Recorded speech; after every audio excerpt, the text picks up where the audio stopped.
Dari Damarwulan Art Studio. Damarwulan Art Studio. Tarinya? Dengan tari golean. Tari golean ini adalah? Tari golean merupakan karya ini terinspirasi dari kesenian wayang golek dan kesenian jabur yang berkembang di wilayah Kabupaten Kulon Progo. Karakteristik dari kesenian ini menjadi inspirasi penata untuk menginterpretasikan menjadi sebuah sajian tari garapan baru dengan memperhatikan estetika seni, sehingga menjadi sebuah karya yang dinamis, inovatif, inspiratif, dan edukatif.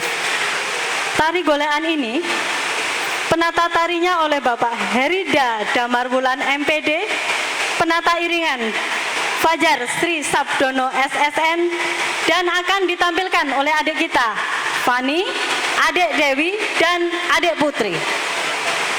Tari golean dari Damarwulan Art Studio.